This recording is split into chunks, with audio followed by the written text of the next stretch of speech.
Hello there and welcome. My name is Ruth Chindi and I am the founder of a new non-profit organization called My Neighbor's Keeper Alliance USA. This is a 501c3 registered organization that aims at sensitizing and educating youth, minority, and children of color in the Washington metro area on alcohol and substance abuse prevention in order to create an alcohol-free and drug-free neighborhood, home, community, and society. Why did I create this nonprofit? Few things worry parents, grandparents, caregivers more than the prospect of their children abusing or using substances or alcohol.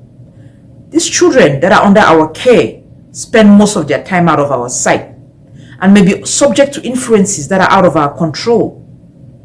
They may be encouraged by their peers to try marijuana, try inhalants, or misuse prescription drugs. Social media even makes it worse because it tends to glorify alcohol, associating it with fun, making them look popular and sophisticated. These dangers just seem to lurk everywhere. Your teenager may be taller than you or faster than you at certain tasks. However, their brains are still developing. From the age of 13 through the age of 25, the adolescent brain is intensively being shaped and reshaped by experiences. Connections in the brains that are used more often get stronger, while those that are used less often get weaker. That is why it is very important to engage our kids in challenging, athletic, intellectual, and social activities, as these tend to do their brain more good. The last part of the young brain to develop is the prefrontal cortex, which is responsible for judgment. Our teenagers are full of emotions, energy, and most of the time, they feel like they know it all. However, they lack the ability to predict outcomes and plan accordingly, which might lead some of them to make poor choices, such as abusing alcohol or misusing medications or misusing substances, and can hurt them later on in their future.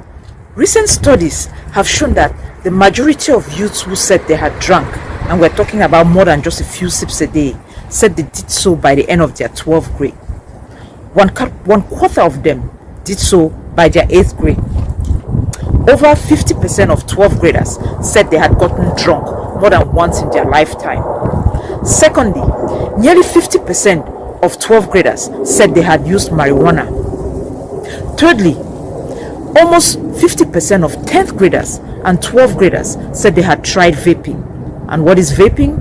This is the use of electronic cigarettes or vaporizers to inhale tobacco, marijuana, or just flavorings. Each day, 3,700 youths try marijuana for the first time, and over 6,500 youths try alcohol for the first time.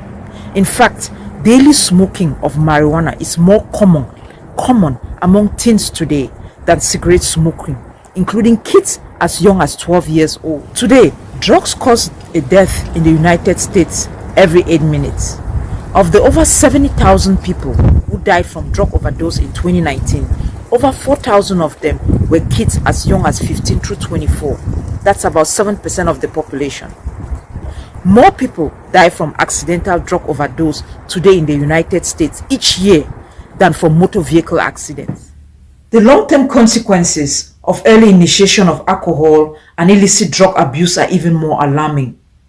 Multiple studies have shown that adolescent onset users of alcohol and illicit drugs are at a greater likelihood of developing a substance use disorder. Recent years have brought more welcoming news, with fewer and fewer kids engaging in the use of these harmful substances. However, the COVID-19 pandemic has not only worsened the drug crisis in this country, but it has also worsened the mental health in most of our young children and created a national state of emergency in children's mental health.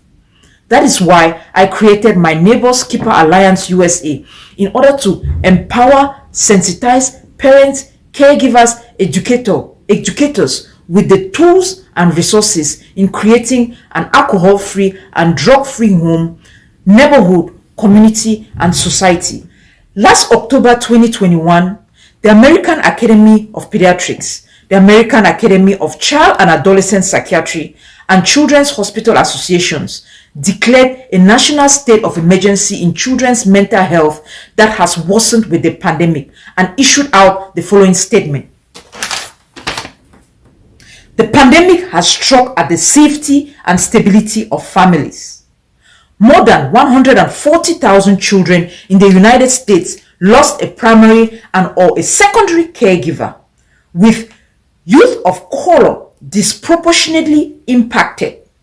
We are caring for young people with soaring rates of depression, anxiety, trauma, loneliness, and suicidality that will have lasting impacts on them, their families, and their communities. The U.S. Surgeon General equally issued out an advisory calling on all American people to pay attention to children's mental health, and also offered a series of recommendations on how to address them.